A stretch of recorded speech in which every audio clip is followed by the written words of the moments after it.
What is my most important value? And the way you can tell your values are because of your behaviors.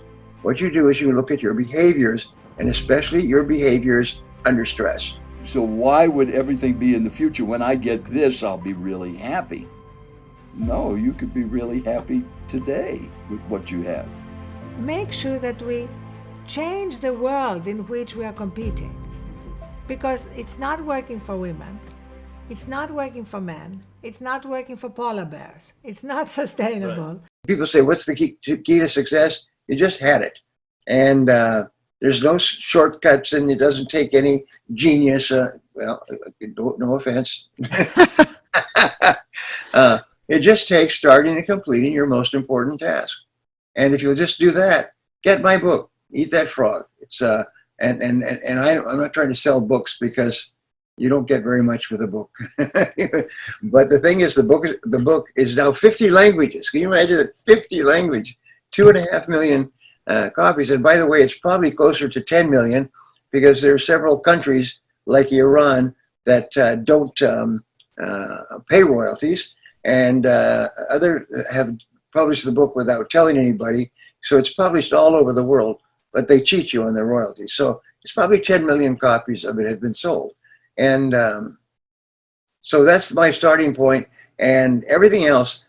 Here's another thing, by the way, and I love what the lady was saying about values.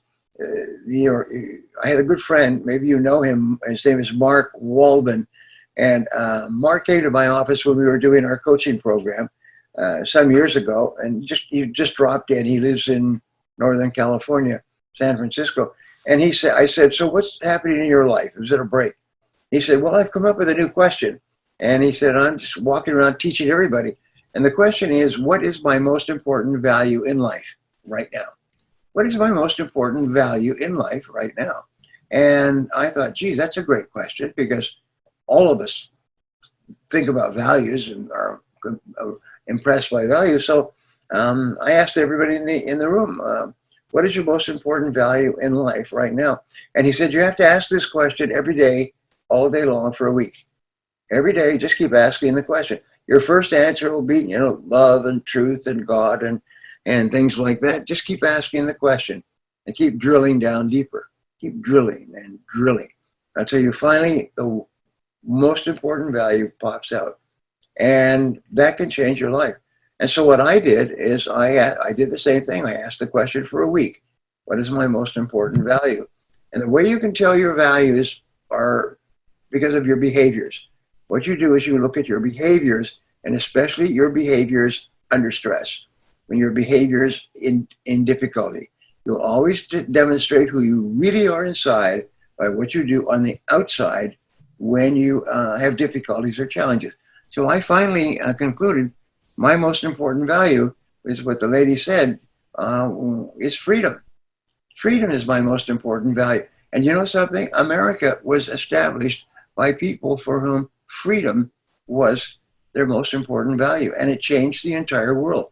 There is still no country in the world for which freedom is the organizing principle. Freedom is a concern for everybody, but Americans, more than any other nationality, thank you, love freedom. And so therefore your job is to have freedom. How do you have freedom? Well, one of the things is you have to have enough money so that you can buy the things that you want, that you can take care of your family, that you can provide for your spouse and for your children. And when you achieve freedom, more freedom, you feel happier. You have more energy. You have higher self-esteem. You feel more in control. And everything that you do moves you toward having more or less freedom. So that was a turning point for me, is that freedom is the key. And then I look at my family. Everything I've ever done with my 4 children and my wife has been to increase their freedom, give them more freedom, open doors for them, open up opportunities for them. So freedom is mine. So what is yours? That's a great question. And the way you tell is you simply look at, what do you do under pressure? What do you care about more than anything else? What is really your value? And it's a great question, great organizing principle for your life. Yeah, but Brian, let me and as you know, most Genius Network members are have teams. Many have running multi-million-dollar businesses. What is the dark side of success in the midst of building and growing? What have you noticed where things become out of control, out of hand, where people start losing it? Because as you know, a lot of entrepreneurs, because of the success they have, comes responsibility, obligations, messes, navigating things. And here we are in the middle of a pandemic. What have you found to be success traps that people have gotten themselves into that you would have any advice, suggestions, or insights on either how to avoid or how to navigate if you're in the middle of it? Well, Joe, that's a really tough question, but you and I have talked about this subject, is that what is our ultimate goal in life? Remember the whole thing is write your own obituary. Mm-hmm. You write your own obituary. What do you want people to say about you when you pass on? And I went for a long walk on a beach near Brisbane in Australia some years ago, and it was about an hour, 2 hours of walking. And I asked myself that question, and the answer that came up for me and never changed again is that after I pass on, I want, when my children meet someone who knew me, they say, "Oh yeah, I knew your father. He was a really good person." That to me was my ultimate goal in life. I knew your father. He was a good person. And I have never deviated from that. I never have done anything or said anything to anybody under any circumstances that would cause anybody to say other than he was a good person. And so you have to keep that in mind. See, this is the purpose in life. And one of the things that I learned is that success does not change you. It just makes you more of what you already are. It just makes you more of what you already are. If you're a good person, you become a better person. If you're a jerk, you become a worse jerk. If you're honest, you'll be more honest. If you're dishonest, you'll be more dishonest. So you always have to think in terms of long term. One of the things that I found, and I've written about it extensively, I wrote a book, by the way, a couple of years ago called Get Smart.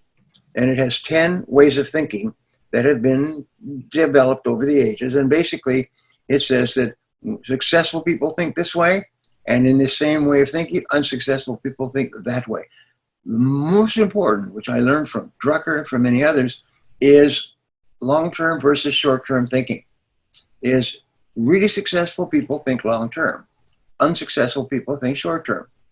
In other words, they go for advantage, opportunity, making money. They're short-term thinkers, whereas the very best people think long-term. They think, where do I want to be in 5 years or 10 years from now? What do I want people to say about me when I'm gone? And so long-term thinkers, surprisingly enough, when you think and act long-term, you accomplish vastly more than if you're a short-term thinker. Hey, I hope you're enjoying this video, and I want to let you know that I have a new book that's come out, and if you'd like to get it absolutely free, there's a link below in the description, or you can wait till the end of this video, or you can simply go to joesfreebook.com and you can get a copy there. And the book, Get Smart, has basically 10 different ways of thinking. One of them comes from Daniel Kahneman, who got a Nobel Prize for it. He's an economist and a philosopher, and it was what is it? 2 ways of thinking. Think fast, slow. Yes, thinking fast and slow. And what he says is basically successful people think slowly about important things in their life. One of the things that Kahneman sort of touches on, but which I hammer, is the word consequences. And consequences says, you always ask, what are the likely consequences if I do or don't do this? And everything in life is consequences. And the true measure of how really smart you are is your ability to predict the consequences of doing something or not doing it. Milton Friedman said this exactly this, the Nobel Prize winning economist. He said the quality of your thinking can be measured by how accurately you predict what will happen as a result. One of the greatest thinkers of history, a man named Frederick Bastiat, said the same thing back 200 years ago. He said that the primary consequences of everything you do are good. You eat this, drink this, do this, because the primary consequences are good, or why would you do it at all? He said, but it's the secondary consequences that are more important than anything else. And your ability to accurately predict the secondary consequences of a behavior determines your whole life. And so, for example, the people who belong to the Genius Network, one of the reasons that they belong, one of the things that they get, is they get ideas that can affect their lives and work long term. So truly superior people are long-term thinkers. And they make the sacrifice, and they travel, and they invest the time and the money. And it's all aimed at long-term results, consequences, what happens as a result of what you do, and then what happens, and then what happens. And so that's what you and I learned right at the very beginning. Is we started exchanging ideas. We read Napoleon Hill's Think and Grow Rich, and how the mastermind was the starting point of success for so many people. And then we started doing it. And then it was sort of like a baton in a race. We handed off the baton, and you took it and ran with it. And here you are. Hey, I hope you're enjoying this video, and I want to let you know that I have a new book that's come out, and if you'd like to get it absolutely free, there's a link below in the description, or you can wait till the end of this video, or you can simply go to joesfreebook.com and you can get a copy there.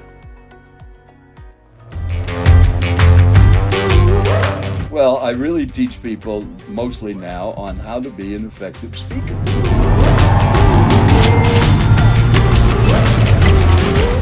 How to transfer the ideas you have in your thoughts and your brain to the eyes and ears and thinking of your audience.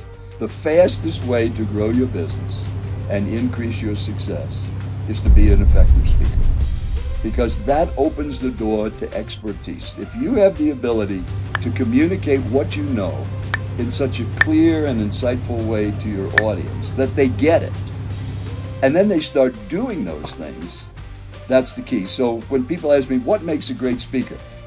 It's one word: results. The first entry in the logbook is... What's it say? One of the great experiences of my life. Thanks for a great trip.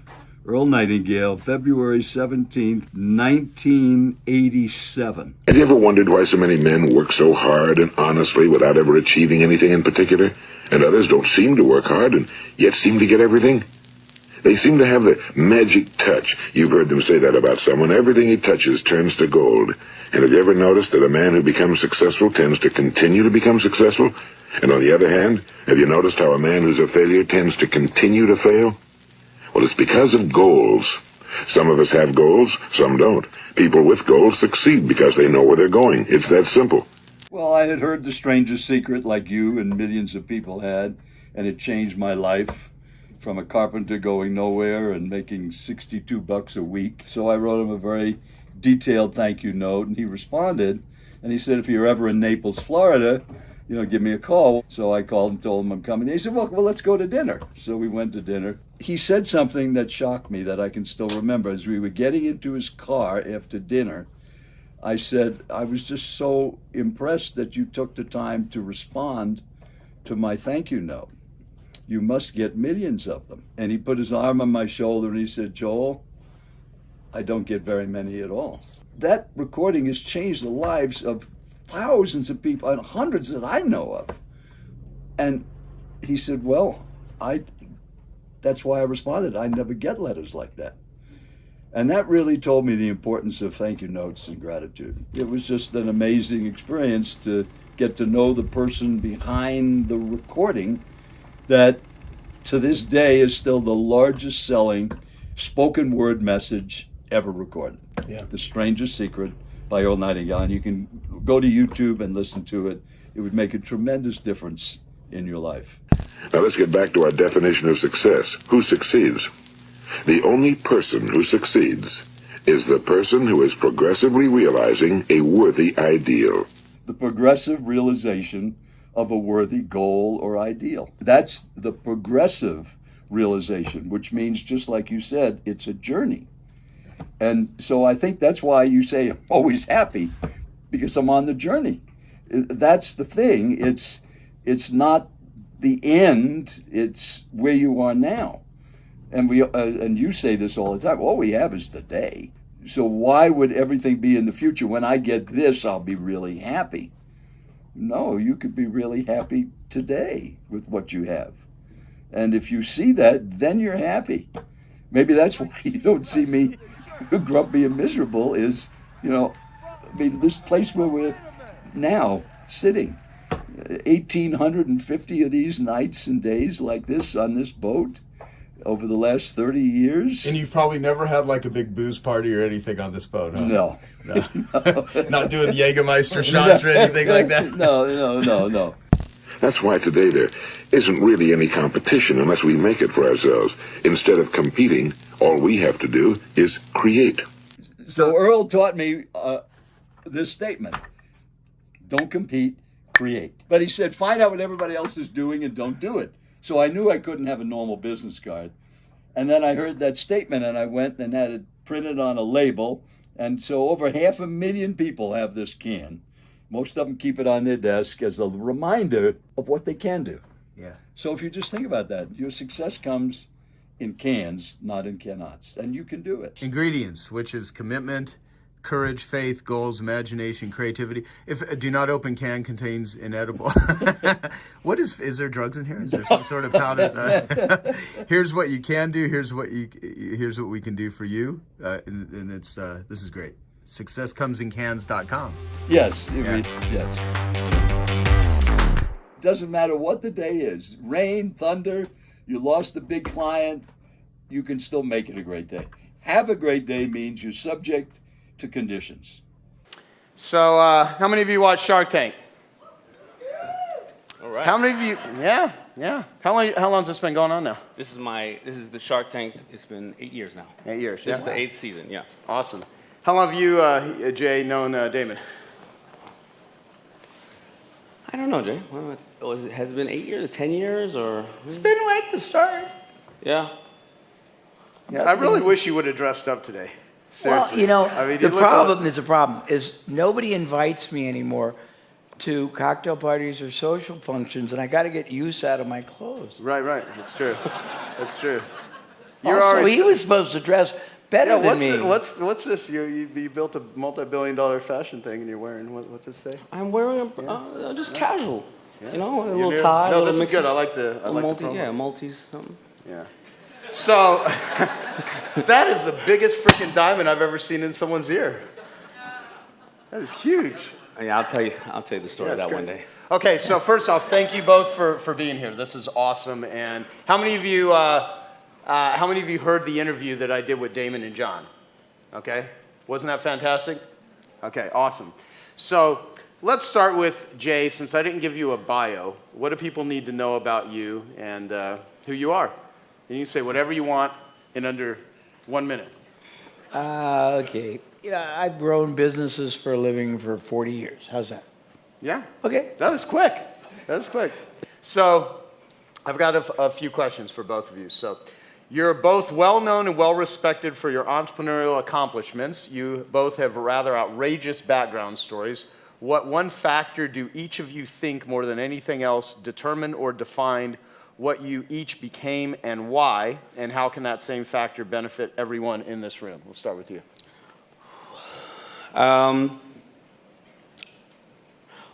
I think there was a couple of factors. There's 2 factors I remember, but the main one I think was that when my parents got divorced and I was 10 years old, I was actually in Catholic school, and I remember acting up as a kid, going, you know what, if I act up, my father will come back, because this is the sensibility of a child, right? My father will come back, my parents will get back together because my grades are bad. So I remember, like the last test in school, the nuns said to my mother, listen, you know what, if Damon we understand Damon's acting up, and we would normally have to leave him back, but we're going to give him one last chance. So that night before the test, I went out and played basketball with my friends. I did everything I could to not complete the test. I go in the next day, I do the test, and the test comes back, and I get like a 30 on the test. And I was very pleased with that. My mother comes into school, and the nun says, you know what? We're not going to leave him back because we understand he's acting out because of what's going on in his life. And my mother said, no, you're going to leave him back. So number one, I got left back. Second of all, there was public school up the block where I felt like, they just ate their young and crawled on all fours up there. They were just nasty people, right? And my mother said, and I'm taking you out of this Catholic cushy school where you have all your buddies you've been in since the first grade, and you're going to go to public school. And I said, no way in the world is that going to happen. Then she said, and you're also not going to go out the entire summer. I said, she works 3 jobs. How the hell can she watch over me? No way. My mother goes and gets a 4th job, hires a babysitter who watches me, takes me out of that school, and I end up back in the 7th grade in the public school with the kids stealing my sneakers every day. I realized at that point that I was responsible for my own actions, and many of our kids don't realize that, and even my daughters have a challenge with that up until 20 years old, and I try not to baby them.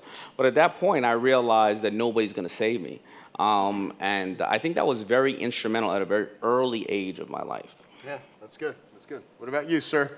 Probably the most, I guess, defining is that I had always a hopeless curiosity and an outrageous fascination for what, why, how people were doing things. And I was a business transient. I have no education. I got started at 18 and 2 kids at 20. And I jumped around, but not from job to job, industry to industry. And I would realize how totally different each industry was in the way they thought and their actions.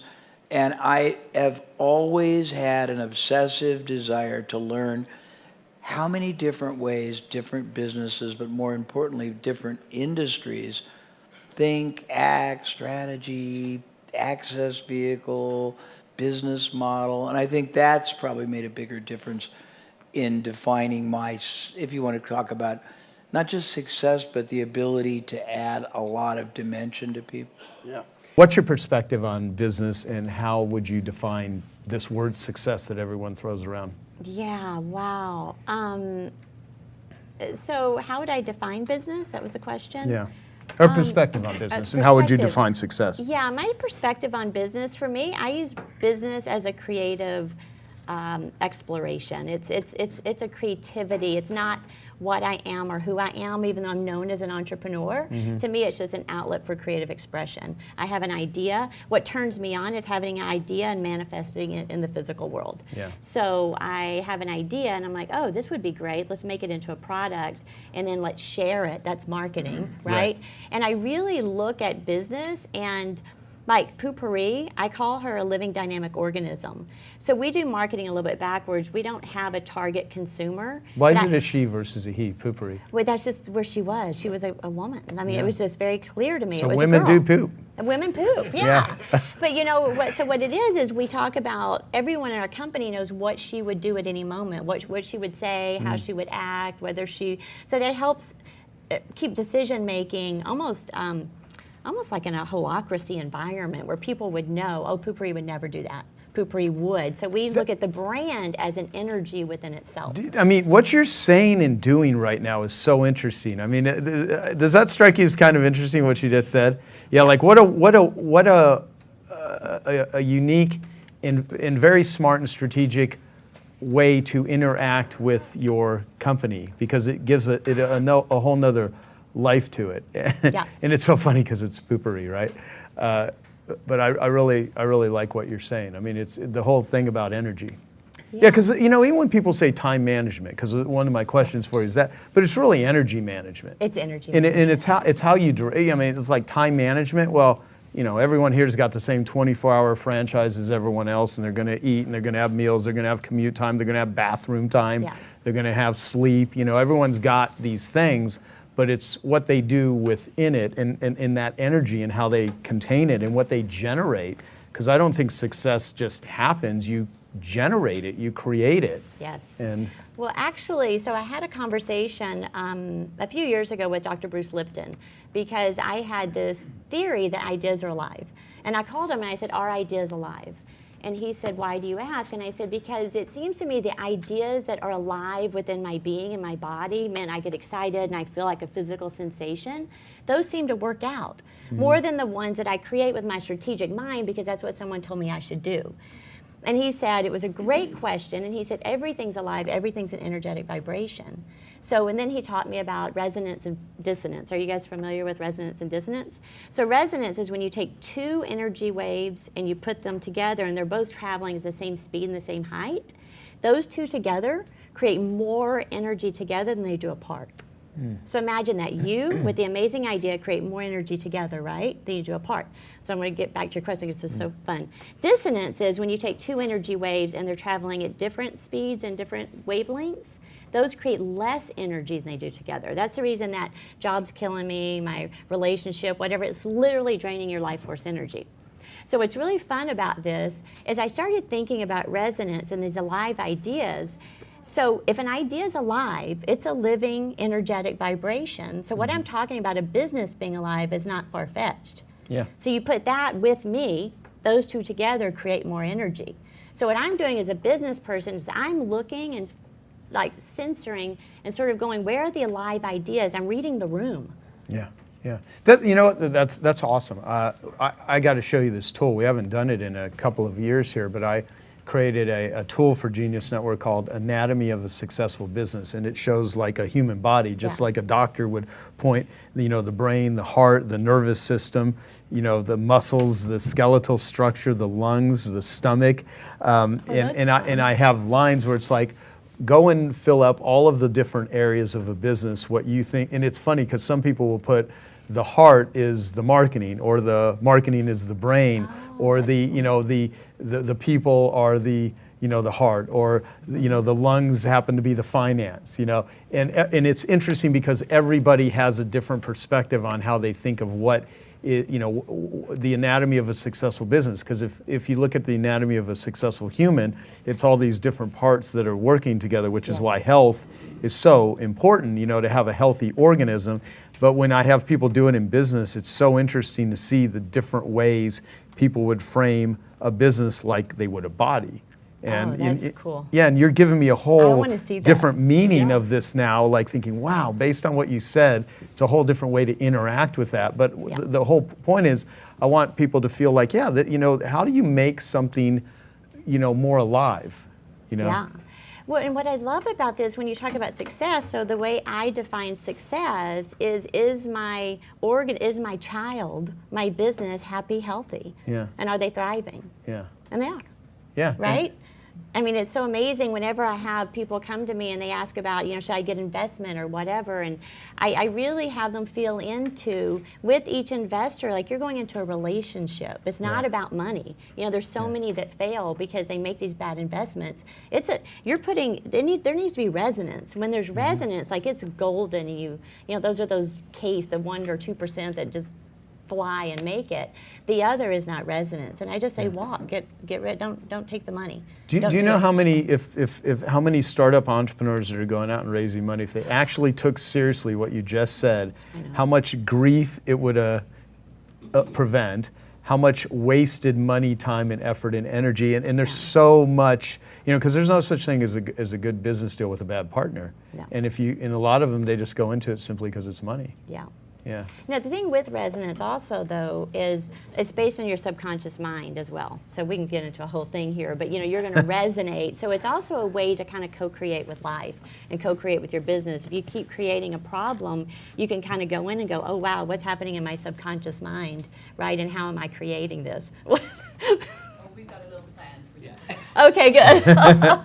So I just kind of came out, you know, I've been doing this for 13 years and growing my business, but I really did it through a lot of medicine journeys. I went down to the jungle the first time 12 years ago, but I really started looking at everything as energy, and that's when I found out about money as energy. Because I thought I wanted to be a shaman. I thought I'm called to be a shaman, as every person that goes down to Peru thinks. You know, it's like, this is my calling. And the shaman said, actually, you're going to be able to do that. Money is just energy. And business is the greatest way to move money through the world. And you're going to affect more people by doing business, by running that energy in the world than you are down here pouring ayahuasca to 20 people at a time. Yeah. That's awesome. Which I think him now. So. Yeah. What do you think of the advice, do what you love? Oh, it's the only advice. Like literally, in our company, if we don't love it, we don't do it. And we don't do it if it's hard. So we only do stuff that's easy. So we have a rule that literally we'll be in meetings. We need to start filming this. We talk about it all the time. We have meetings and someone will say, I think we're in struggle. And I'll say, okay, what's happening? And they'll tell us when it's in struggle, like I've literally, it doesn't matter, $250,000 contracts. I can tell you story after story where I'm like, cut it, quit it. Yeah. Like we just don't do it if it's hard. Yeah. Well, you know my whole health thing, easy, lucrative, and fun. That's it. That's versus, why I love that. yeah, versus hard, annoying, lame, and frustrating. Yeah. If someone or something is half, and it could be hard, annoying, lucrative, and frustrating, but if you're, all money's not created equal. No. Yeah. So for us, hard, when it starts to be a struggle, it's not exactly a stop. It's definitely, it's a yield sign. And that's why I want to go, tell me what's going on, right? Because we want to kind of stop and sense in. And there's so many stories I could tell you that validate how this is, But I always, like if the phone won't, I can't get a call through, I literally notice that. If the Skype, if the Zoom won't work, I really notice that energy, like, oh, this will be interesting to see what happens. Yeah. And almost every time there's either no connection and I'm really walking around, if I am an energetic being, just like dating, I'm walking around in business kind of going, does this feel good? Does it not? Yeah. Because what I know is that whenever I lost everything before, it didn't feel good. Well, and were you checking in with those other things also in the past when they failed, or were you kind of disconnected? No, I was super disconnected. I thought from just here up, I had no access to any of my intuition or my body. Yeah. I remember the first time a therapist said, where do you feel that in your body? And I literally said, what body? I'm like, what are you talking about? Yeah. Interesting. Yeah, because it was all mental. Well, you know what? I mean, look, you've done a lot of work, and the personal work is parlayed into the business success. Because Well, to me, they merge. You can ask anyone in our company, anyone, they'll tell you that. Literally, I look at the business. I think business is the greatest catalyst for your own personal growth, because then you can go, what's going on in there, and then what story do I have, and how can I create a different reality. Yeah. And people, for me, success is what I'm constantly opening up to. There's a level of where you have to keep expanding to be able to receive, right? I just got interviewed like the Forbes richest self-made women, and I'm like, what? I mean, and like literally I'm on the floor crying just 2 nights ago, just going like, okay, like just taking all that in, like, okay, this is it. Like this is keep going bigger and bigger and bigger. That takes as much muscle as I think anything else in life does. Joe, it's great to be with you. It's so good to be here with you. So we're here in New York. We're going to talk about your new book, which is Thrive. Look at this. You need to get this immediately. The third metric to redefining success and creating a life of well-being, wisdom, and wonder. So this is your 14th book. Yes. Why'd you write it? Well, it was like the surprise baby. I had promised myself, my children, everybody who cared for me that I would never write another book because it's always been so stressful and filled with deadlines and sleep deprivation, all the things I was trying to avoid. Right. And then I gave a commencement speech at Smith where I talked about the need to redefine success and move beyond the first 2 metrics of money and power because so many people, including very successful people, were just completely burnt out. And instead of finding happiness in success, they're undermining their health, their relationships, etc. The same happened to me, incidentally. So I was suddenly inundated with all these offers to write a book, and my agent who had to sell it to me first, and finally he did. And I promised myself I would write it in a different way, and I did. It was a book which I wrote without the same kind of sense of stress and pressure that book writing has had for me before. So at least I proved to myself that it can be done in another way. Right. Okay, so you're literally wanting to redefine the definition of success because you basically say in the book, and you talk about this in your third metric, conferences that people can find online if they just look for it, that the definition that we currently have, that people would look at money and power as what success is, and you're saying this is wrong and it's destroying people.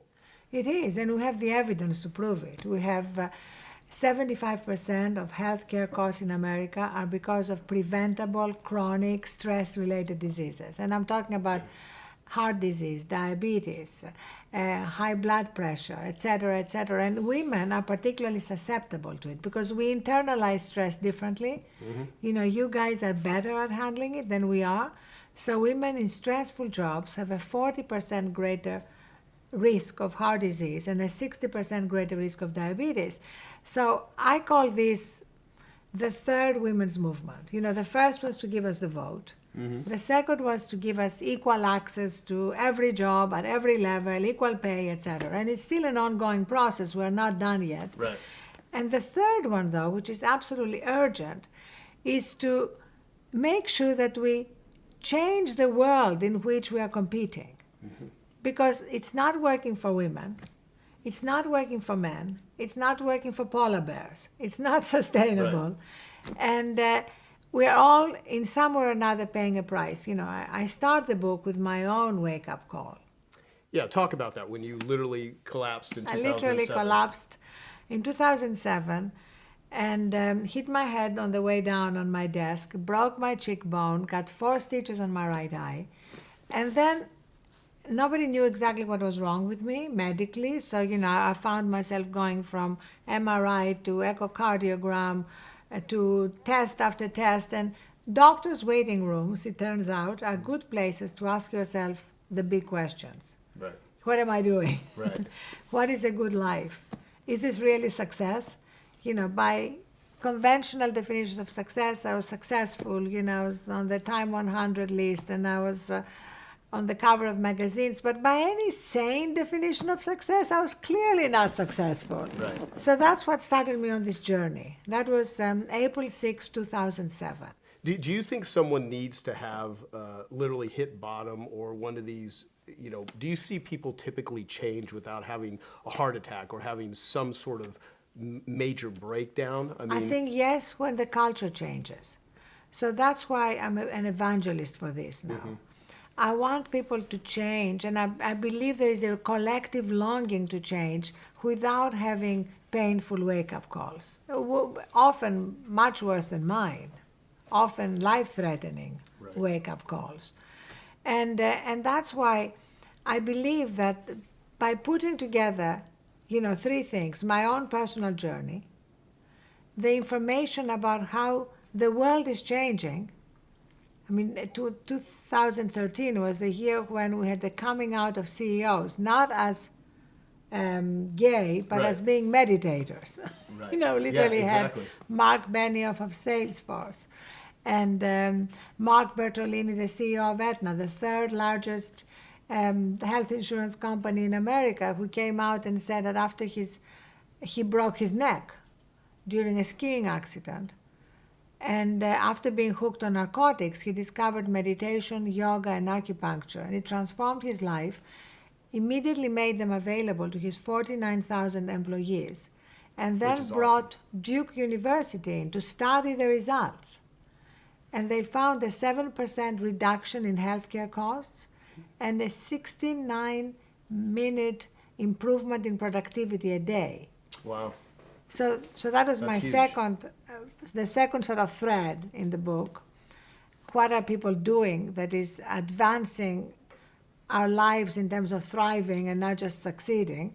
And the third one is all the scientific studies. There have been amazing scientific studies about the importance of sleep on our health, our productivity, our creativity. Practically every university now is having a sleep division. Of meditation, on our creativity. So this is not like a trade-off. It's not like we're saying, you know, be serene and peaceful and check out of life. On the contrary, what science proves is that the more we actually connect with our own center and our own essence, the more effective we're going to be in the world. Right. Yeah, well, you know what I want to say, Kathy, for people that have not done a Colby, what's happening right now is in the chat line, everybody's putting their Colby. So can you do me a favor, because people that know it, but for people that don't, and I think many people have never had an opportunity to hear Kathy Colby herself explain, what does all of this mean? Like, what's the difference between conative and cognitive? And Joe, God love you. I've known you for so many years and you still don't say it right. It's I know. conative. Conative, I know. Yeah, if I had $1 for every time you've corrected me, it'd be. Yeah. You know, I'm going to start carrying a little penny pot around, and every time you say it wrong, even the pennies will add up to $1 million before long. Yeah. Okay, so let me tell you what it is. Conation is not how smart you are. My dad, Wonderlic personnel test, that all tells you how smart you are. So what? You're smart. What do you do about it? I've hired smart people early in running my business, which started over 40 years ago. I used the Wonderlic. And I would hire really smart people. And then I would think, what the heck? You may think that's a smart answer, but it won't work in the marketplace. They didn't have what it took to understand how to sell or how to create new products. They were stuck in the cognitive requires that you learn what we already know. So smart people can only tell us about the truth of what we know from the past with the data. I'm looking for the future. And I know a whole lot of you on this line are doing the same things. Quick starts are very vision oriented. So what the heck is a quick start? And if you aren't initiating in quick start, you do have quick start, and we'll talk about it because every single person in the world has quick start. You all have a conative different from your cognitive. It's your natural ability, the way you strive, the way you create problems, solutions to problems. You create problems too, but it also helps you create solutions to those problems. So the conative is what you do about what you know. The cognitive is only what you know. It has nothing to do with taking action. And the affect or the emotions are what drive you to want to do it, so that you're willing to put forth the energy. So I, as a very young person, with my dad working in the cognitive, said, Dad, I love you a lot, but I don't think you're right. I still got fed, but I sure got a lot of discussions and arguments. And what I found was, very young, that there was a thing that had no name. Nobody could tell me what it was, but it drove who I wanted on my teams. It was this, how do people act? And so I've collected literally for decades data that then allowed me to prove and validate that an instrument I created, the assessment called the Colby A Index, will tell you the truth. These are your strengths. There's never any bad news. Everybody has an equal amount of cognitive ability. It's not a bell curve and it's not normed like cognitive. So it's the one way we all have an equal amount of cognitive talent, ability to create solutions. It's the degree to which we understand who we are and how to use it that makes the difference between success and failure. My definition of success, which I think many on the line know, is the freedom to be yourself. Well, right now, with what we're going through, with this horrible illness, a lot of people are feeling, I've lost my freedom to be myself. I'm stuck at home. Well, but you're free to do what you want to do when you're at home. So don't tell me you're not free. You're free in a different way. You're still free to be you. You can still act on who you are. So go back and revisit your Colby A Index. And if you haven't taken it, for goodness sakes, go to Colby.com, KOLBE.com. Take the Colby A Index. And I'm going to tell you the next best thing you should do. Get your spouse to do that. And then order the Colby A2A, because there is nothing that's going to give you greater freedom to be yourself right now than the person you're living with, your spouse or your significant other, knowing what you need, because the Colby result is not just, here's who I am, these are my strengths. It also tells you, this is what I need to succeed. These are the freedoms I need. If you initiate in FactFinder, you need the freedom to be able to look over the information, to compare options, to look at the past so it informs you in the future. That's if you have a long red line in FactFinder, a 7 to 10 in FactFinder. I have an itty bitty little 2 in FactFinder, but I still have FactFinder. We all do. My FactFinder, the gift I have in FactFinder, my ability is to simplify. So those of you who have a 1, 2, or 3 in FactFinder, don't say I have no FactFinder. That is not true. You have the FactFinder ability, the uniqueness to be able to simplify it and say, oh yeah, I see what's going on. Here's how I'm going to make it work for me. Because this is a great opportunity for resistant FactFinders. Nobody knows what the hell is going to happen next. Nobody has the rule book. Nobody has the guidelines. By the way, the stupid banks don't know how to even prepare the loans for us. So they keep changing the rules in Washington, and then the banks can't get it straight. And those of us trying to get, I decided this morning it's a lot easier to make money than beg banks to help you get the money that the government says you should get. So as a small business person, I'm going back to where I've always been. Do the work. Just do the work, because nobody's going to give you a good handout that it takes more time to get it than just work and make it. So this is a time to create new programs and new products and to make new customer relationships. You can go back to the old, and you should, and see what you can do to help them.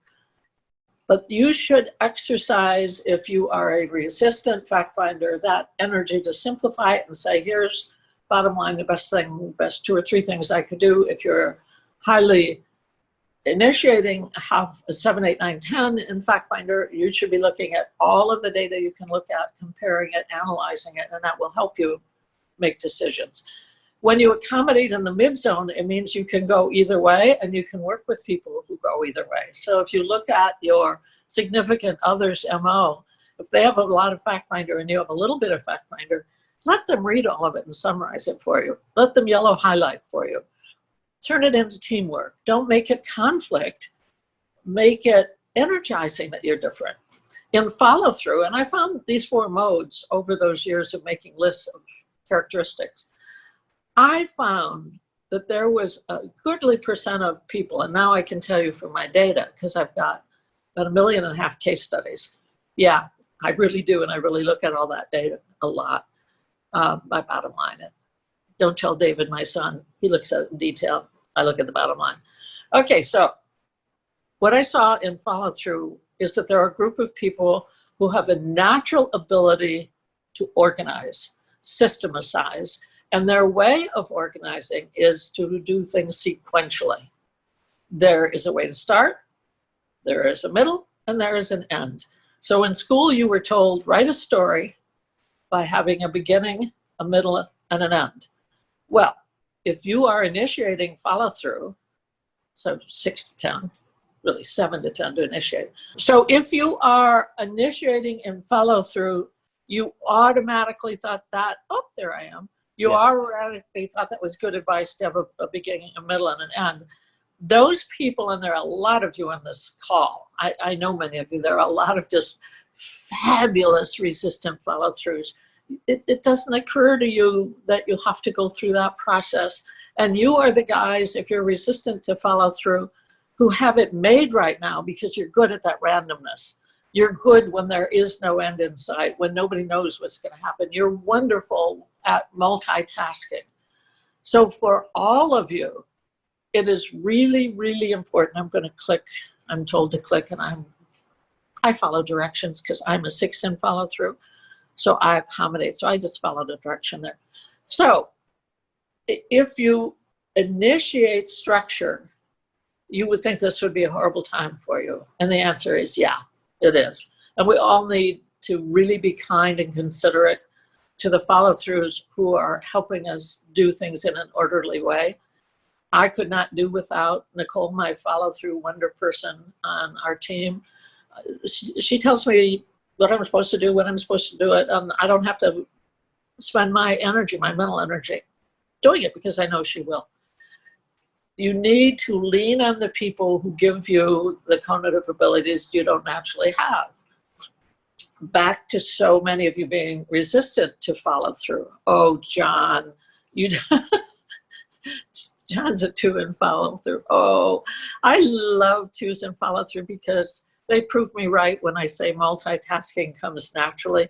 I once said that I got an award from a systems organization for being supposedly a great developer of a system, and then they booed me from the podium because I talked about multitasking, and they said, that's how people get killed. That's terrible. You should never say that. Come on. They don't. If you can't do it, you don't understand how easily you do it. Joe Polish is another. Sitting talking to Joe is like being at a circus with the 3 things going on. I know whatever we're talking about, he's thinking about other things and watching other things. And I mean, it's just delightful to be with people who don't have to stay on one track and don't finish what they start. They pass it on. They're great at being good team members. But if you have one spouse who initiates and follow through, and there's a place for everything and everything in its place, and all the spices are alphabetized, and now the other spouse is home doing some cooking. Okay. Uran, I say U-R-A-N. I don't know how to pronounce your name, but I know that you would not alphabetize the spices. And if your spouse does, you wouldn't put them back that way. So we have a whole lot of spousal issues, particularly in follow through. And I once remember Dan Sullivan saying at a couples conference where he and I were co-presenting, and there were a lot of quick start people in the room. And most of the people in the room, this is way back when almost everybody dealing with Dan was a male.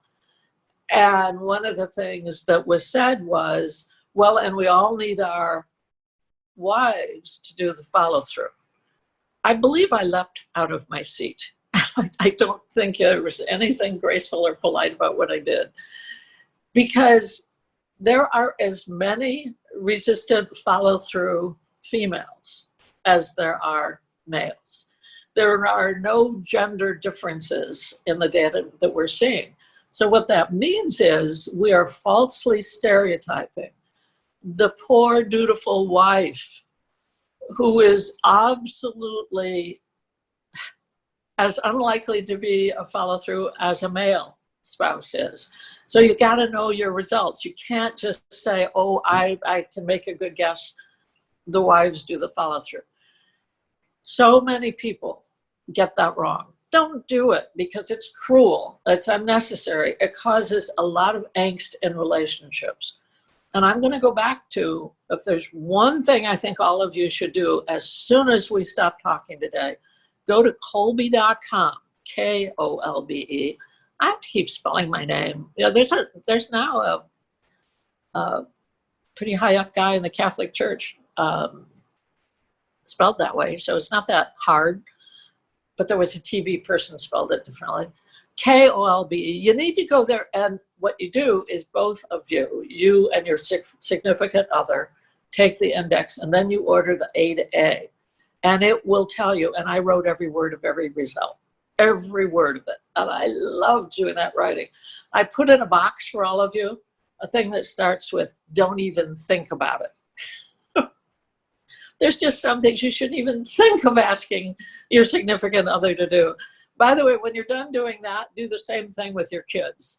Get their results. If they're 13 or older, we've got a Kolbe Youth Assessment. It's called the Kolbe Youth Quiz. And because I care so much about what's happening for the youth right now, I'm really, really worried about them.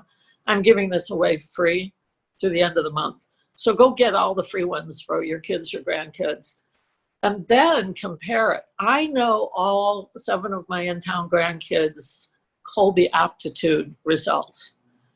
I know which ones I can help by doing what. And as a grandmother, that's a whole lot of meaningful input for your grandkids. Right now, you can help them. You also can do it with your clients. Get a client's MO and then match it with yours on the A to A, and it'll tell them they shouldn't even think about asking you to do this or expecting that, and then tell you about them. It opens up the conversation. I've had clients who have been a little hesitant to use my work in the ways I use it right now with education, health, wellness issues. Colby.com uses it with business and government. So when I work with people in the medical field and I talk about all this stuff, you can imagine some of the reactions I get. I said, well, try it, you'll like it, or I don't think you're doing such a great job. Why don't you see whether this could help?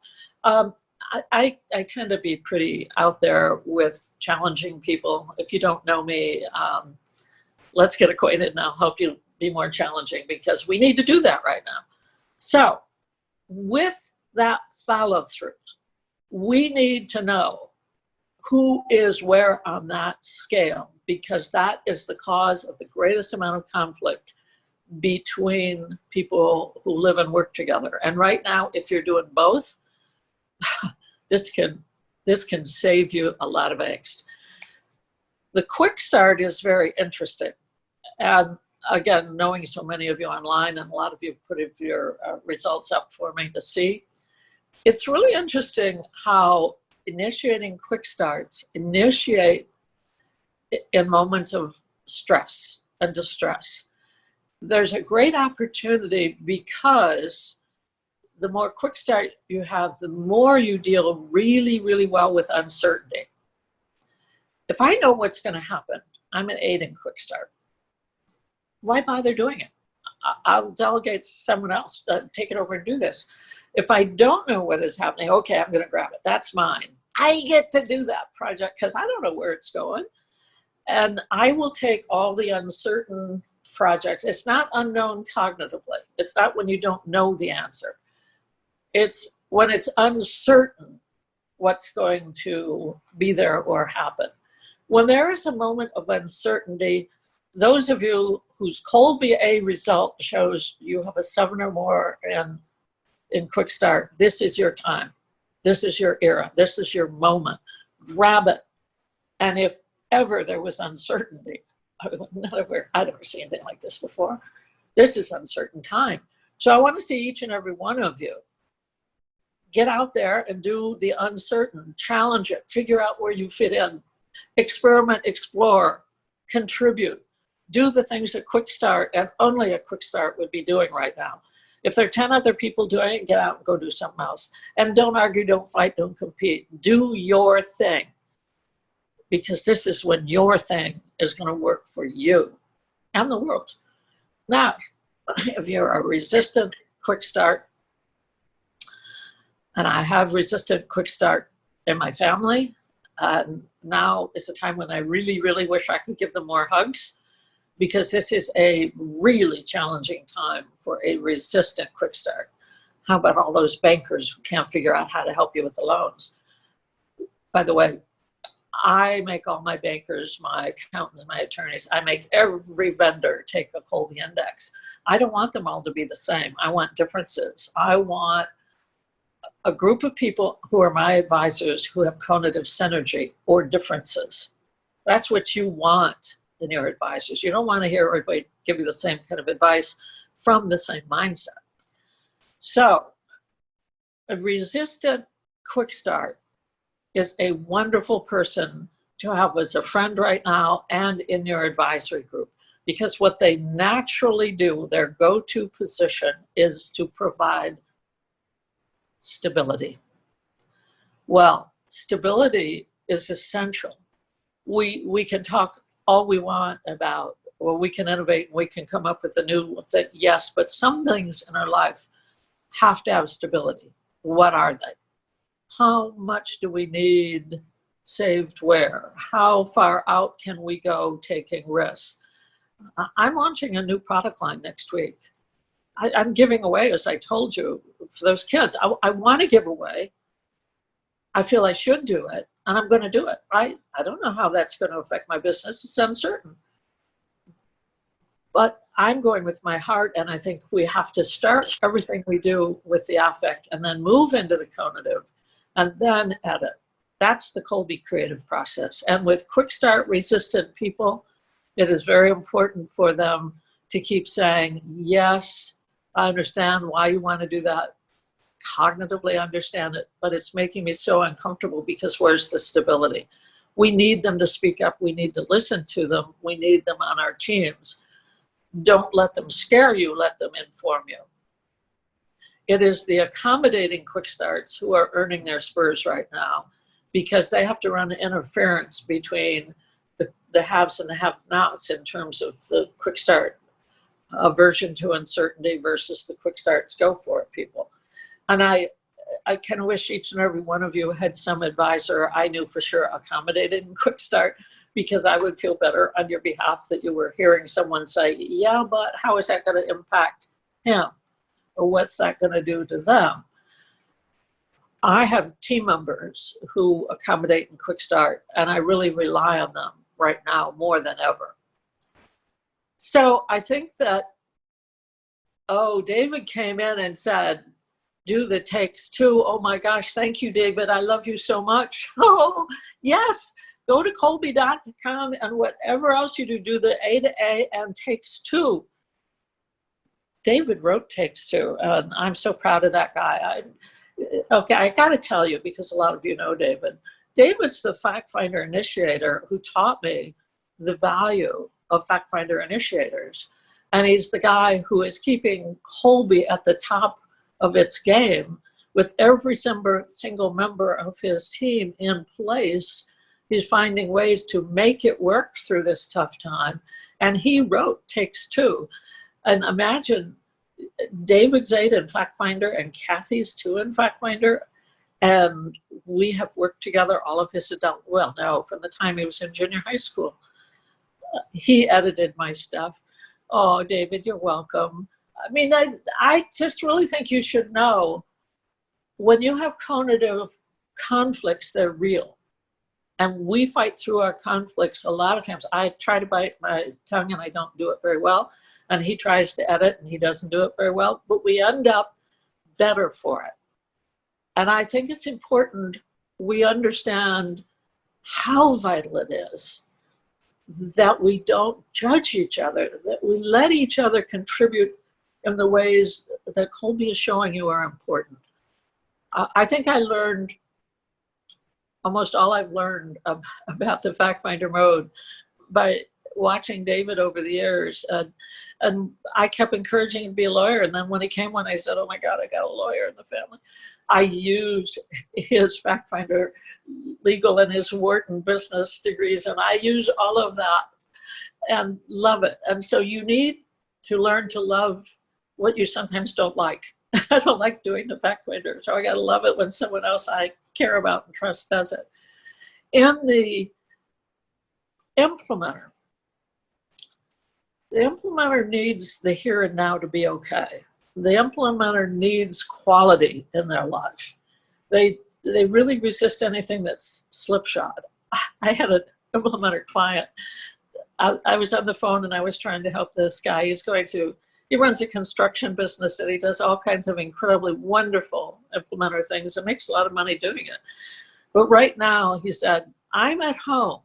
I've got my computer on this rickety table and it's just jiggling back and forth. And the kids have this and the kids have that because they need it to do this work and that work. And I'm stuck on this jiggly table, Kathy.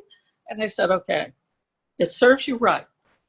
Because you know your MO and you know you could fix it. And you need to take time out, fix the table or build another table, but stop with all the fact finder, quick start things you're trying to do and set up your space to fit your needs.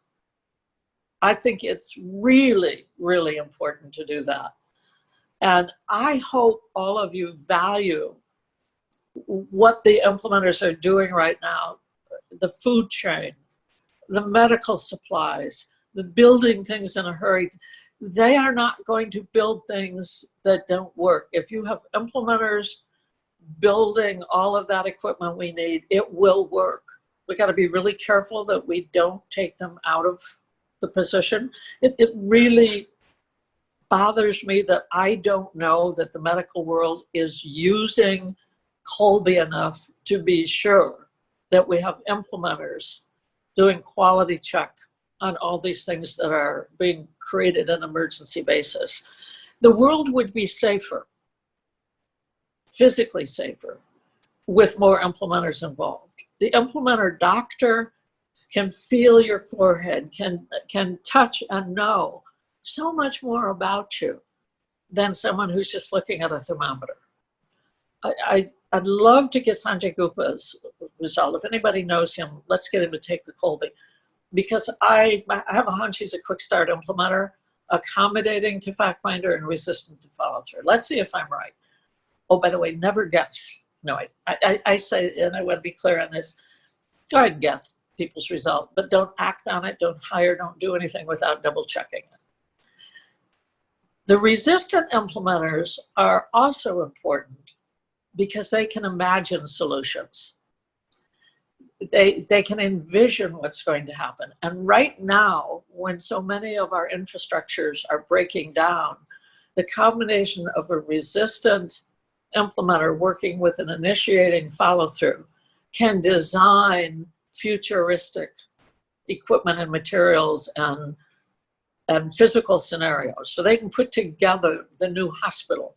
You need the quick start involved to make it happen fast, find the money, find the spot, make it work fast. You need the follow-through, however, the initiating follow-through, to be sure every single step is lined up ahead of time. It will go more smoothly. But in the end, if you don't have implementers involved in the actual construction, putting it together, we're in danger. So when you hear me say all this, and I could talk for hours about all the benefits and all the values of every single insist and resist and accommodation, the world was created with these 12 strengths, and we each get 4 of them, only 4. So none of us can do it all. We absolutely need each other. That's why you got to try to save your team. This is the hardest part right now, I think, for most of us who run businesses. It's really, really hard because if we used Colby, we created synergistic teams. We created teams with the right people in the right place. We not only affectively care about our people, we cognitively know we've done the right thing by putting them together with a conative right fit. Don't give up on using the conative right fit. Don't just throw people together. And if you have to have some people leave, keep checking your synergy. Keep looking at your Colby dynamics. You need to be so sure that you're not giving up the benefits you have available through Colby.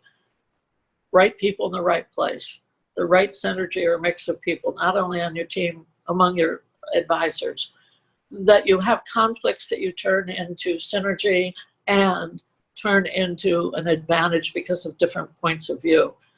You can do it in your family, you can do it in your business, but for goodness sakes, do it.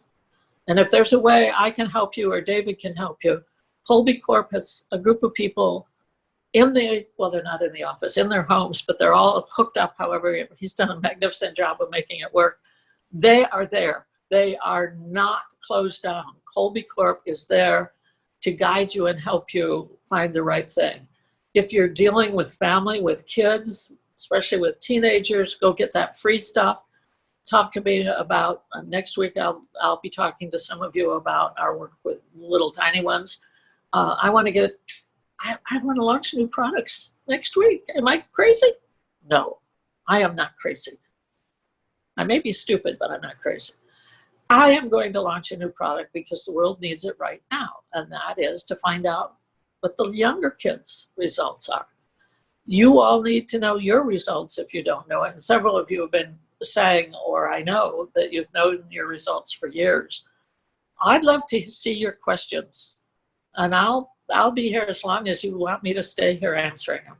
Joe, do you have questions? Oh, yeah, absolutely. You know, that is great, by the way, so thank you. One of the things that I remember you saying to me years ago is that some research that you had done through different schools and stuff is that the majority of the teachers were high research and low quick start, and then the troublemaking kids, which would account for many of the quick starts that were labeled ADD, ADHD, and, you know, got sent to the principal's office and were, you know, troublemakers. As you said, you know, the school system was not designed for many that would fall into the entrepreneurial category. So they would be punishing and in many cases drugging these kids because they could not, their MOs didn't match who their teachers were. And so it makes me think right now that, my question to you is really about how do entrepreneurs right now maintain focus and clarity? How do they take their troublemaking aspects of them and actually utilize those in talents? And just have you really speak to that, because and what made me think of this, and I'm sorry, I'm kind of formulating my question as I'm talking out loud, is you said, I'm not That's crazy. what you do. Yeah, I of love course. it. Yeah, you said, I'm not crazy, maybe stupid, but the fact is, what is crazy? I mean, like what, there's a fine line between, crazy and, genius. And so I'd love to get some of your perspective on it, because I think a lot of what manifests is like very bad, dysfunctional, behavior that doesn't serve us is just, these resources that we have as being humans, not creating that environment and outlet to utilize it in a great way. Because some people right now will do amazing things to help their clients, help their team, help their families, and others are, self-destructive. I mean, I've had two people I know last week that attempted to commit suicide that have families, millionaires, and smart, but the stress level did not, it's not working for them. So wanted to have you kind of speak to that a little. Okay, I want to speak to about 5 things you just said. Right. I tried to do that. Yeah. I tried to give you 5 subjects to talk, which I really did. I mean, if anyone paid attention to that, yeah, it was kind of a weird question. I'm kind of on to you, Joe. Yeah. So I shouldn't be smiling, but I have to smile when I think about that. Among your questions are some of what I consider our greatest battles. I am doing a very strong research and delivery system to prevent suicide. Suicide has gone up 30% in the last 5 years with our youth. We've been doing, with all these free things we're giving out, don't tell anybody. I'm looking at the data. And part of the data includes an analysis of their self-efficacy for youth.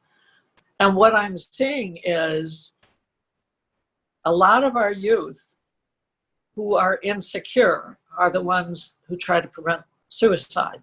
But when they see their Colby result, the student aptitude quiz tells them how great they are and goes into detail. You're good at this and this and this, and these are all the things that you can achieve and accomplish in life. It tends to mitigate that insecurity that leads to suicide. I believe if we use that with adults right now, the more adults who see their Colby now, who have never known it but are down, are really depressed, the more lives we're going to save. So in addition to your own family and the people who are maybe driving you nuts, but you can show them how and you can work through it. If you know people who are depressed right now, I do believe one of the important things you could give them is the Colby A index to take. They will both see or read and hear how great they are and how much they have to offer. And we are finding that Colby makes a significant difference in building self-efficacy. So I want to say that to you, because every single person I know who is depressed, who has taken the Colby, has found some reasons to see value in themselves and to see a future.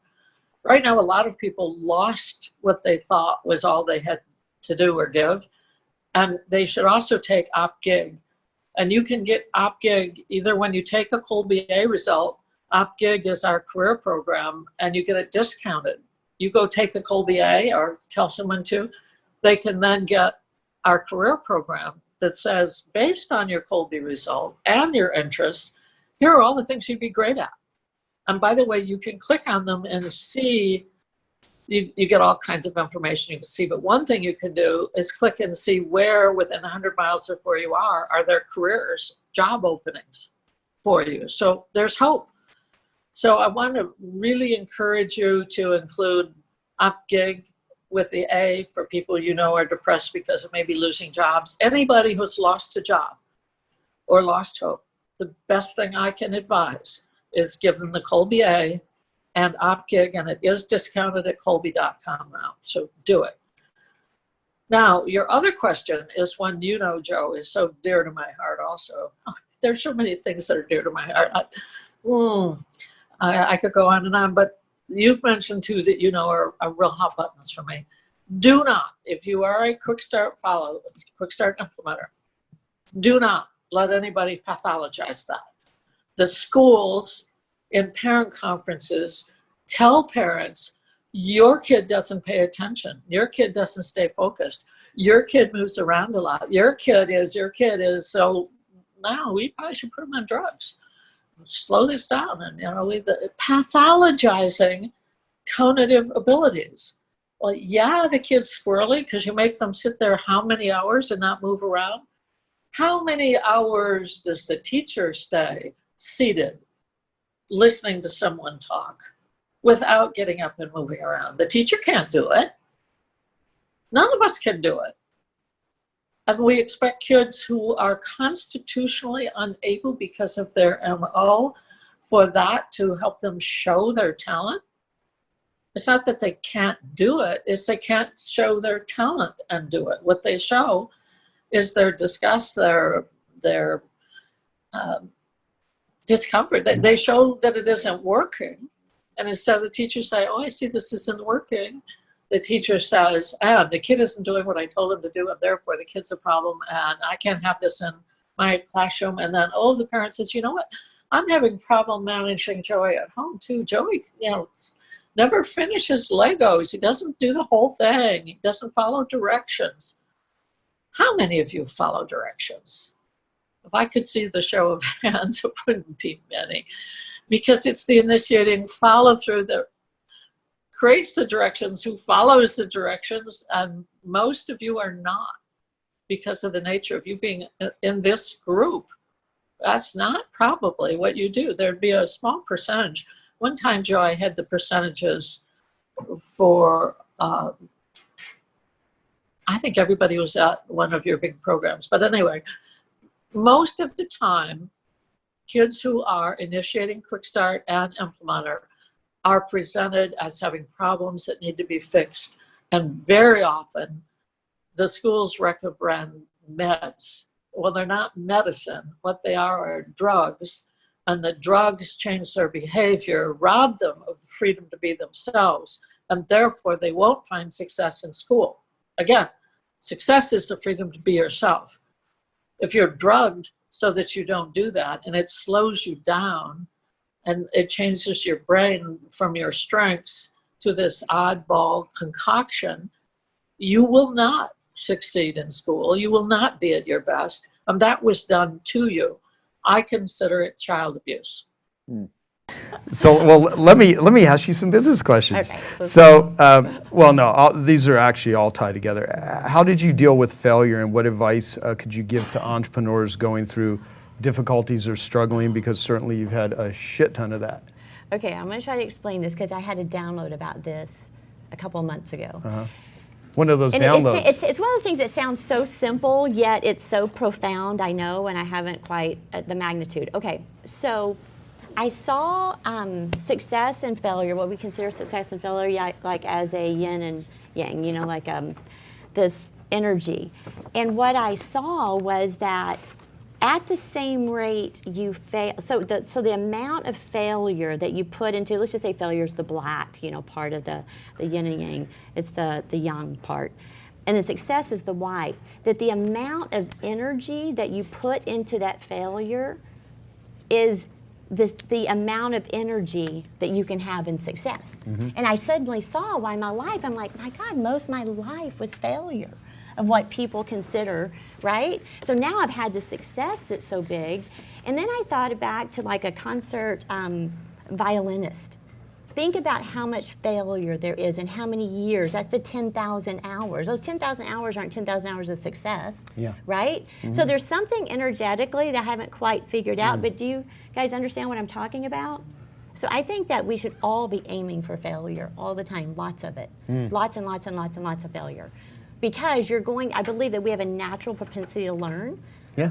And that we're not going to, it's just like, fire. Like we naturally know not to do things, and that is going to actually increase the magnitude of your success. Yeah, that makes So. good point. This thought's coming to me about, I'm trying to, I have a friend who actually talked about how we measure success in, let's say, love relationships. More so over not depth, but duration. Like if you've been married for 50 years, well, it could have been 50 years of total misery. Yeah. But if you were married for 50 years, you're like, it's a successful couple. Versus maybe you were only in a relationship for 1 year, but that 1 year had enormous depth and growth and things like that.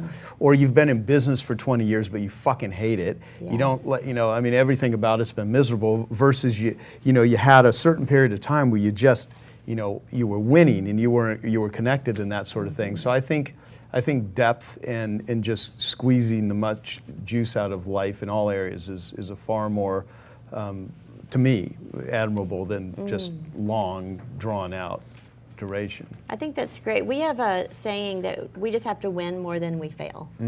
Because I want my team to fail. I want them to, because we don't take those long shots. Yeah. I want to take the long shots, and I know, I'm debt free. I don't have any loans, so we're all self-funded. So I make sure it doesn't hurt the organism. Yeah. But I want them taking these risks, because the only way, and it might not work. And what's the worst thing that happened? I think here's I think the entrepreneurs that get rewarded the most in life is relative to their ability to take those risks and put themselves out. And this could be totally taken out of context where it's like, that means be crazy. Because when people hear the word risk, they sometimes think, that just means do crazy shit and be willing to lose it all. When you can point to those sort of stories. I mean, I remember in a meeting with Elon Musk, there was about 20 of us there, and Peter Diamandis had set it up at SpaceX. And one of the guys had asked Elon, how did you have, how'd you become successful? And he said, I'm willing to endure more pain than anyone that I know. That's what he said. Yeah. And he also said that he was borrowing money from friends and sleeping on couches, and he was bet everything that he had, and had that rocket not flown, he would have just been done. But he was willing to do that. And and I don't know if that's necessarily a smart thing, because there's now looking back, everyone's like, of course, and it's super admirable. But for every one of those things, there's so much human wreckage, and so. Yeah, but the thing with risk though is your thing on failure. No, the thing on failure though, what you're saying. Here's what I'm getting at. Yeah. Is that every time you're willing to put yourself out there, you're building that muscle, and by doing that, you develop an endurance and a stamina that cannot come any other way. Right. You can't just think yourself into successful entrepreneurship. You have to just do shit. Yes. You don't build a great reputation by talking about what you're going to do. You build a great reputation by doing shit that ends up leading to a great business or a great whatever. Yes. Yeah. And I would say, and maybe hopefully that idea was so alive within him. And that's what I tell entrepreneurs, like, wait till the idea's alive. Like, we will literally go 8 months without making a video. And, we've had hundreds of millions of views. And it seems like a long time in marketing. You would think content, you have to have all this strategic content. But we wait until that idea is so delicious that you can feel the energy and you can feel the aliveness. And then we go towards that campaign. Yeah. So that's the way we operate. And so hopefully it is worth the risk. So for me, if everything failed tomorrow, which I've been in that situation before, like, I'm happy, right? Like there was nothing that I didn't go for that I wanted to go for. Maybe love.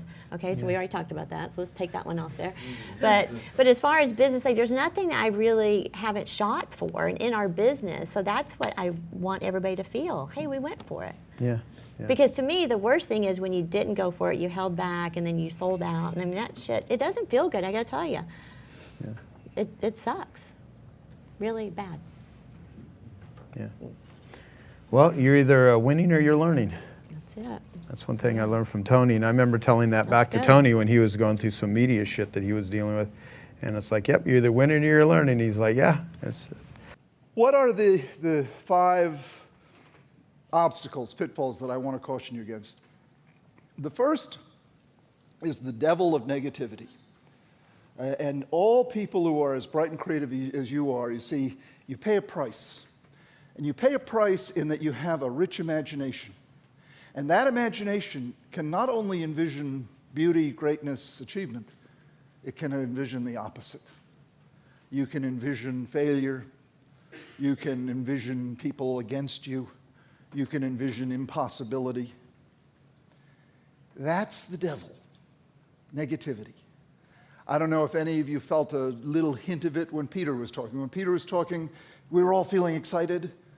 But I'll bet you some of you, I know I was thinking, God, I'm not as smart as he is. I can't keep up with all this stuff. There's no hope for me. I'm just a loser, you know. I might as well pack my bag and leave right now. The world is going to pass me by. I'm too old anyway. Send me out to pasture. I've done all I can do. And, how can I? This guy's got it. I don't have it. And, that's the voice of negativity.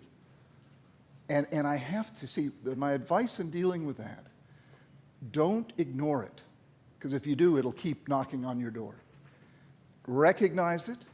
And then subject it to rational observation. So what I said to myself as I was listening to Peter, I said, Peter doesn't want you to feel that way. He wants you to feel inspired. He's here to share a gift with you. Take advantage of it. And sure, it's a lot, and sure, he's way smart, but he's here to help you, share with you. So connect with him, work with him, grow with him. And I told the devil to, piss off. But you got to stare it down. You got to squash it. It's there in almost everyone who is very imaginative. The imagination, one of my great heroes, Samuel Johnson, had a wonderful phrase, the hunger of the imagination. And he called worry a disease of the imagination. And when you start worrying and getting into these negative places, it's that disease it's the imagination turning against itself. And starting to poison and soil the best parts of you and your life. And the remedy, when you fall into those states, if you can't talk yourself out of it and stare the devil down, never worry alone. Profound advice. Never worry. Now, you want to pick your worry partner wisely. You don't want to pick some sadist who says, "Hey, yeah, you are a loser," because the minute you connect with someone else, the minute you partner up, the 2 key variables in worry go away. The 2 key variables in toxic worry: number 1, heightened feeling of vulnerability. It has nothing to do with the reality. Feeling of vulnerability, and diminished feeling of power and control. The minute you talk to someone, the minute you connect with someone, you feel more powerful and less vulnerable. The situation hasn't changed one bit. The reality hasn't changed one bit. You're just suddenly, instantly better able to deal with it. A good analogy is if you're in a big dark room alone in a warehouse. You feel afraid, paranoid, scared. If you're in a big dark warehouse with someone, you laugh and giggle. You're not afraid. And this is one of the fundamental facts of life. One of the fundamental facts of life is that we, in danger and distress, need each other. We need to connect.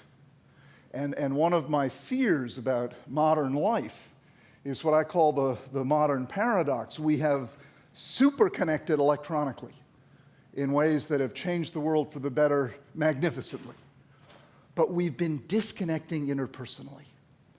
And that's why your coming together here is so important. That's why you really couldn't do this conference virtually.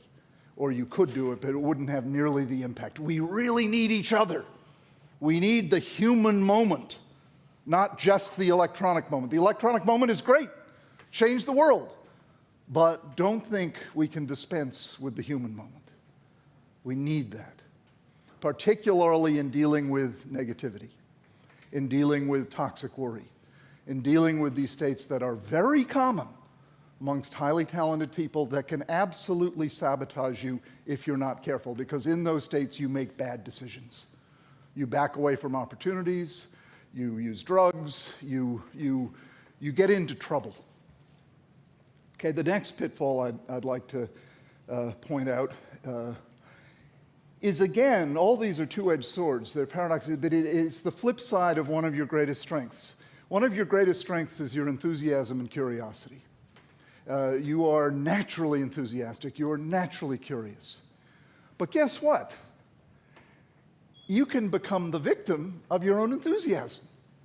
You can overcommit. You can lose focus. You can have so many good ideas that you're not able to nourish and develop any one of them to its fullest.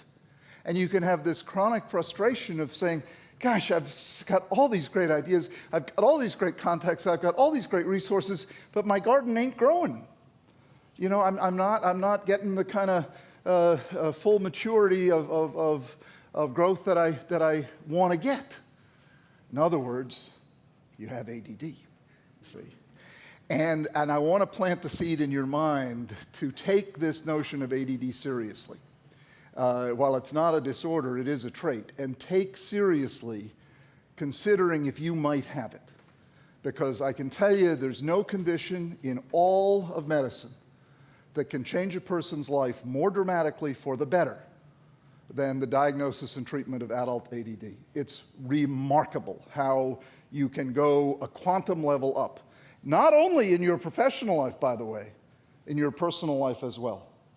So consider that you might have this. If you are a visionary, a pioneer, full of ideas, have trouble with follow-through, impatient, low tolerance of frustration, tendency to procrastinate, tendency to go down blind alleys, if any of that sounds familiar, consider that you might have this. And remember, the treatment in no way takes away your special sauce. Quite the opposite. It allows you to make maximum use of it.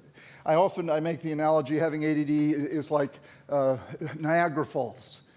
Niagara Falls is just a lot of noise and mist until you build a hydroelectric plant. Then you light up the state of New York. That's what the treatment of this condition in adults can do. So consider that.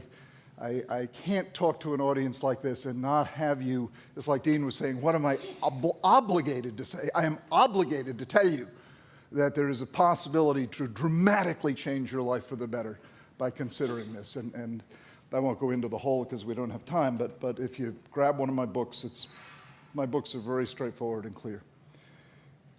Okay, the third one is more delicate. You all have achieved great success. You have achieved, in most of you, quite a lot of wealth. This allows you to become a jerk. See? Because people will tend not to tell you. They will tend not to tell you that you're becoming a jerk. The most obvious example are professional athletes. These people walk around with these sycophants who just, tell them what they want to hear, and they behave like horrible jerks. 10 children with 10 different women, none of whom they care about, treating people like scum, offering nickel tips, and they're flaming jerks. We all have it in us to become a jerk, particularly when we become rich, famous, and powerful. Give people permission, those who are closest to you, to tell you, Dad, you're changing. Joe, you're changing. You're not, by the way, I didn't mean you, Joe Polish. I meant Joe Blow, You're not the humble, friendly, what you see is what you get kind of guy anymore. Your success is going to your head, and it's not attractive. Now, you may continue to be highly effective. You may continue to be master of the universe. You may continue to change the world for the better. But on your deathbed, there's not going to be many people standing around feeling very sad. You may get lionized in your obituary, but you're not going to like yourself much. You're not going to leave the kind of legacy of love that is by far the most important legacy. So give others permission. to give you that kind of feedback. I love the simple intervention which Dan taught me. If someone is exhibiting a difficult behavior, you don't have to have a year of psychotherapy. Just tell them to cut it out. And if they'll listen, that can save them a lot of time and money. Okay, the fourth pitfall that I want to point out to you is what I call the itch at the core of the entrepreneurial mind. Most entrepreneurs have an itch. Most of us with this trait feel a need to change our inner state. We need to do something to pump up the volume. We need to do something to make life seem more vivid and alive. When we wake up in the morning, life just isn't as gripping as we want it to be. We have this appetite for more. We have this desire to make life more vivid, to make life more intense, to somehow or other make it gripping enough that we can really engage. And that really is at the core of this trait. Now, you can't make the itch go away, nor should you want to. It's your greatest asset, but it can also be your worst enemy. So what you have to do is be careful how you scratch the itch. Be careful how you scratch the itch. The maladaptive ways of scratching the itch cause enormous trouble. Drug abuse, alcohol abuse, extreme danger seeking. I had one patient who said, I only feel focused and alive when I'm at the racetrack, the horses are coming down the home stretch, and I have a bet down that I can't afford to lose. I had another patient who said, I only feel really focused and alive when I'm making love to a woman and her husband is on the way home. These are dangerous. These are not adapt, but another one who said, I only feel focused and alive when I'm skiing down a sheer face, knowing that I really don't have the skill to do it, hoping that I'll survive. Then and by the way, Peter's partner in writing writes about these extreme sports. Kotler, what's his first name? Stephen Kotler, a wonderful man, and he talks about the states of flow that you can get into by courting danger, but it's not something I think we wouldn't want to risk our lives to scratch the itch. And yet that's what these folks tend to do in scratching the itch. They resort to danger, to addiction, to all manner of self-destructive activities. What they're really seeking is adrenaline. What they're really seeking is nature's own stimulant medication, epinephrine, adrenaline. So what are adaptive ways of scratching the itch? Well, right at the top of the list is my favorite intervention, my favorite drug, connection. I call it the other vitamin C, Vitamin Connect. And the beauty of Vitamin Connect is that it's infinite in supply and it's free. The sad part of Vitamin Connect is people don't take it seriously. They'd rather get a prescription for Prozac than spend time with a friend, than get a pet, than love somebody. And it's killing people. We live in a big epidemic of Vitamin Connect deficiency.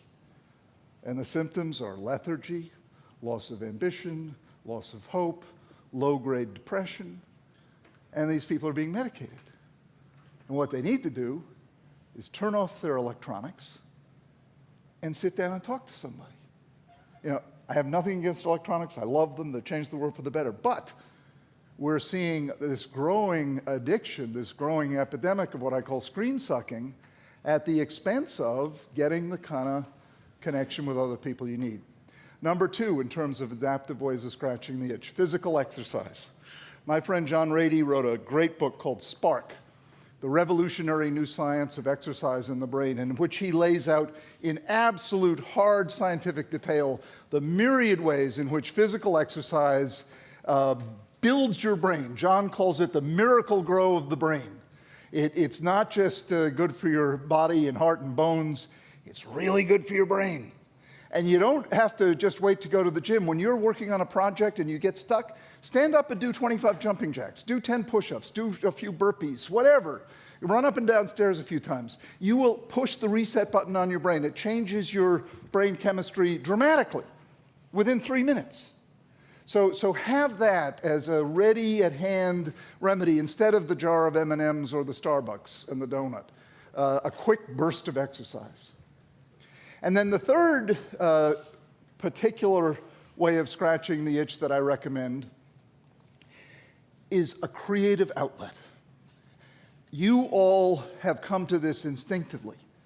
You know that when you have a creative outlet, when you have a business that you're growing, you feel better. The reason I write so many books, I'm on my 20th book now. The reason I write so many books is not that I'm driven to write books. It's because if I don't have a book going, I get depressed. It's just that simple. If I don't have a book in process, I get depressed. I don't have to be working on it, but the fact that I have it in process gives me a creative outlet. I know it's there, and my unconscious is percolating away on it. The same with you guys with your businesses. The fact that you're growing them, the fact that you're here, the fact that you have it in mind, it gives you that creative outlet, which scratches the itch. The final, in my last 20 seconds, pitfall, may be the most dangerous of all. The failure to take seriously and develop your loving connections. All the studies on health, longevity, success, and happiness in life come back to the importance of one word: love. Take it seriously. Honor it.